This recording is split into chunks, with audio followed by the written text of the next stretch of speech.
right now I know a lot of folks are wondering what's going to guide us. How are we all going to figure out how to chart the course? The American people deserve leaders who make their lives better and make our country stronger.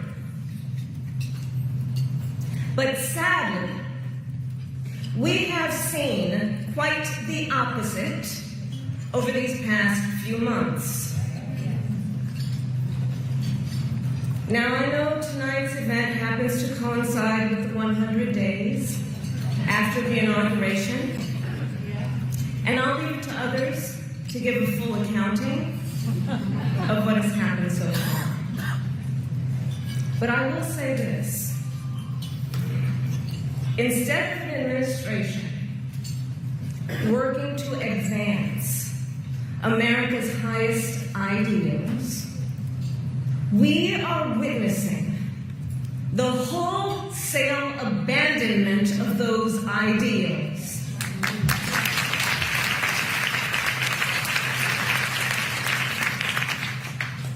And what we are also seeing in these last 14 weeks is Americans using their voice and showing their courage. We all know President Trump and his administration and their allies are counting on the notion that fear can be contagious. They are counting on the notion that fear can be contagious. They are counting on the notion that if they make some people afraid, it will have a chilling effect on others. But what they're overlooking, what they have overlooked, is that fear is not the only thing that's contagious. Courage is contagious.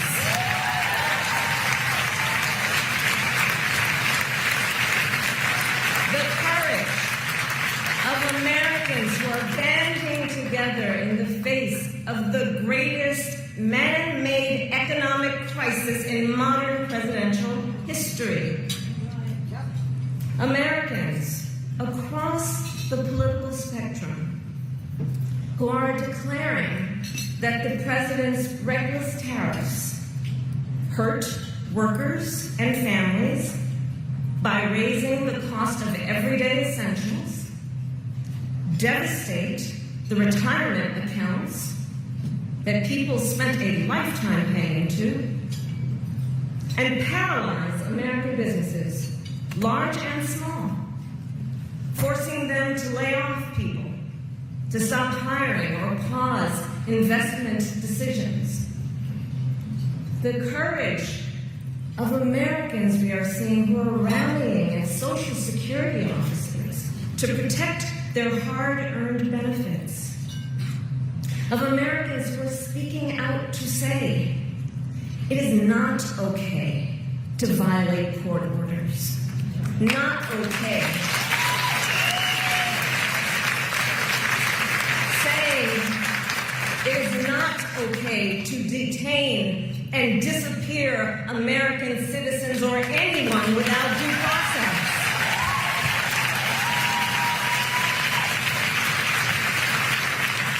The courage of judges to uphold the rule of law in the face of those who would jail them. Of universities that are defying unconstitutional demands that threaten the pursuit of truth and academic independence.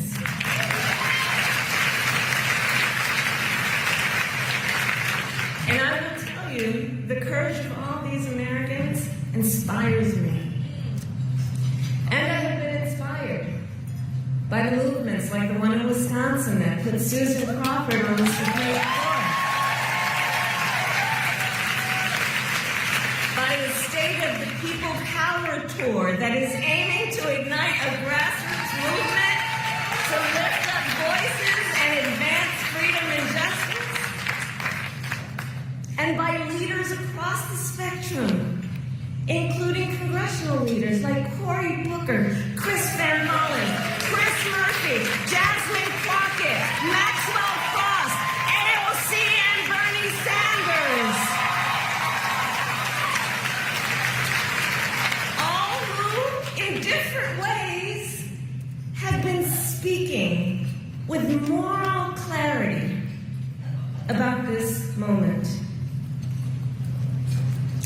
So here's one of the other things I wanted to talk about tonight and to highlight.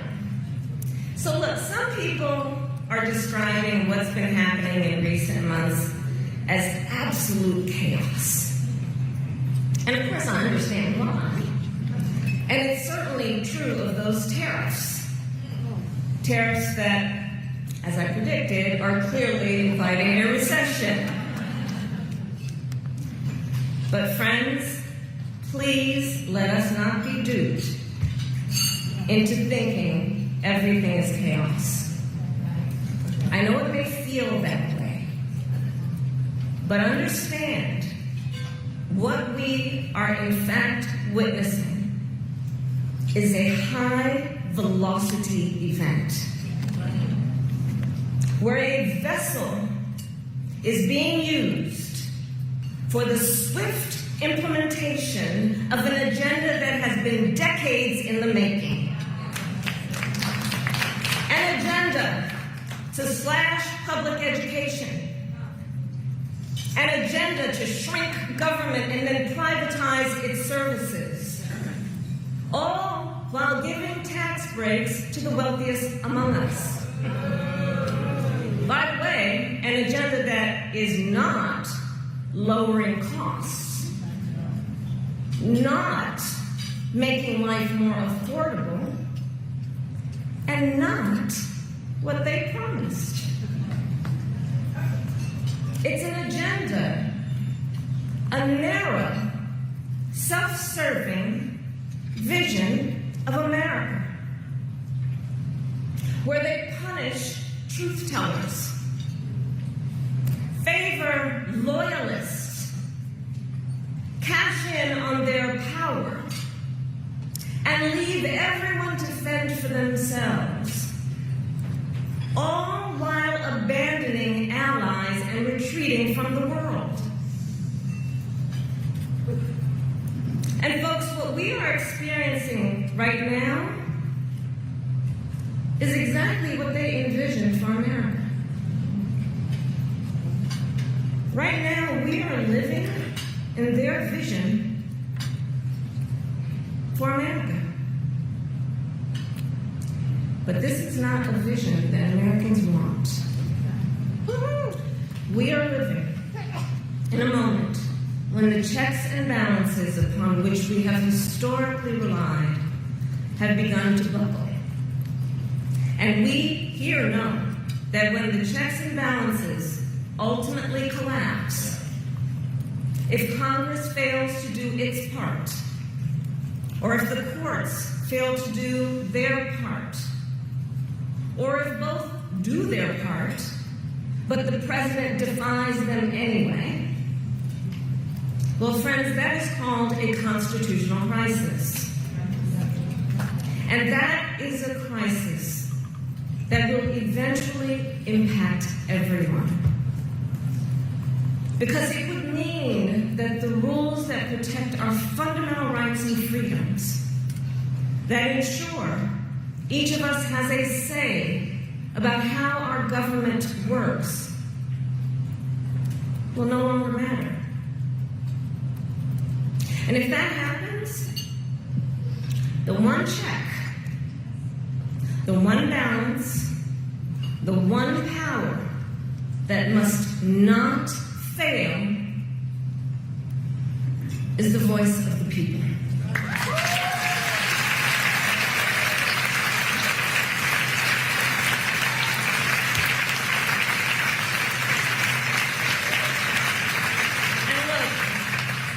Look, right now I know a lot of folks are wondering what's going to guide us through this moment.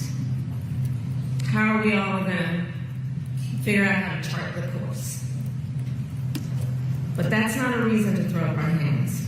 Because we we know those who try to incite fear are most effective when they divide and conquer, when they separate the herd, when they try to make everyone think they are alone.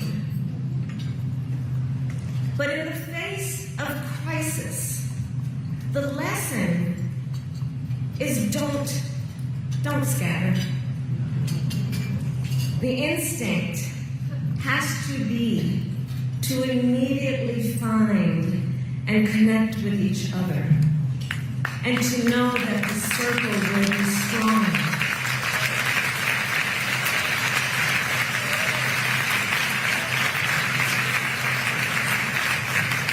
So I'll end with this. I am not here tonight to offer all the answers, but I am here to say this.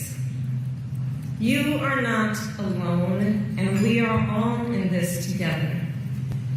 And straight talk, things are probably going to get worse before they get better. But we are ready for it. We are not going to scatter. We are going to stand together, everyone a leader, and emerge. You have a special role to play. Organizing is as important as ever. Mobilizing is as important as ever. Running for office is as important as ever. So please, everyone here, please keep doing what you are doing. And to everyone, let's lock it in. Lock it in. Gear up for the hard work ahead. And please, always remember, this country is ours. It doesn't